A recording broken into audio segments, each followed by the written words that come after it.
کیا ایک گھر میں ہر شخص کو قربانی کرنا چاہیے؟ یعنی ایک گھر میں کئی لوگ ہیں، باپ کماتا، بیٹا کماتا، پوتا کماتا، اور بعض اوقات گھر میں خواتین بھی ہوتی ہیں، ٹیچر ہے، ڈاکٹر ہے، لیڈیز کی ڈاکٹر ہے،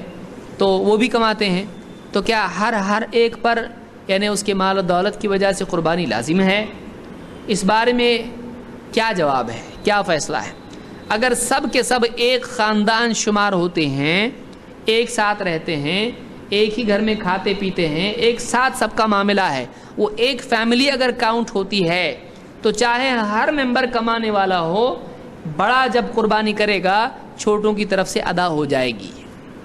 لیکن اگر وہ الگ الگ رہتے ہوں، الگ الگ کھاتے پیتے ہوں، چاہے بہت محبت کرتے ہیں ایک دوسرے سے، لیکن الگ الگ فیملیز ہیں، وہ بیٹا الگ ہو گیا، فلاں بیٹا الگ ہو گیا، بیٹی تو شادی ہو کے چلی گئی، اس طرح سے اگر معاملہ ہو گیا، پوتے نواسے بھی ہو گئے ہیں، وہ بھی الگ الگ جاب پہ ہیں اور الگ رہتے ہیں، تو اگر سب الگ ہو چکے ہیں تو اب یہ الگ فیملیز شمار ہوں گی۔ لیکن سب اگر ایک ساتھ رہتے ہیں، ایک گھر میں ایک ساتھ کھاتے پیتے ہیں، ایک چولہا ان کا ہے، ایک فیملی ہے، ایک کچن ہے ان کا، تو ایسی صورت میں وہ ایک خاندان شمار ہوں گے۔ وہ خود سمجھتے ہیں کہ ہم ایک خاندان ہے کہ نہیں ہے، تو ایسی صورت میں ایک جانور پورے خاندان کی طرف سے کافی ہو جاتا ہے، چاہے اس میں کتنے بھی لوگ ہوں، کتنے بھی لوگ کماتے ہوں۔ عطا ابن یسار کہتے ہیں، یہ تابعی ہیں، سألت ابا ایوب الانصاری،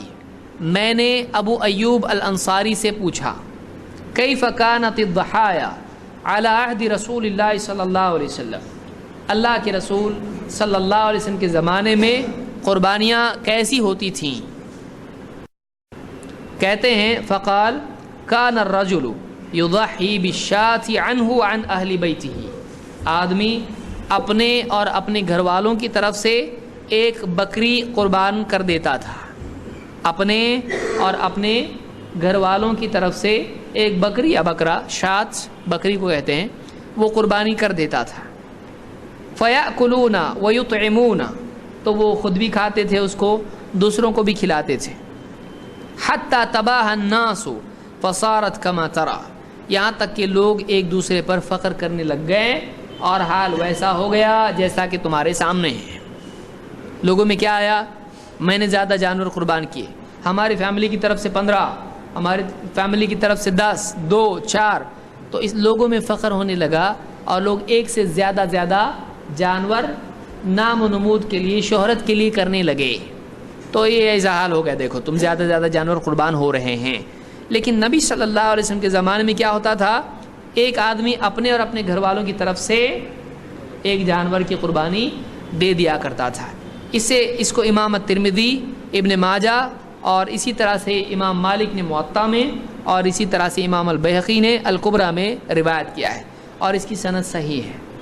اس سے ایک بات یہ معلوم ہوئی کہ ایک خاندان کی طرف سے اس گھر کا بڑا ایک جانور کی قربانی دے دے تو سب کی طرف سے قربانی ہو جاتی ہے۔ یہاں یہ نہیں پوچھا جائے گا کہ کون کیا کما رہا ہے، کون کتنا کما رہا ہے، یہ اس میں ایشو نہیں ہے، تو ایک گھر کی طرف سے قربانی ہو جاتی ہے۔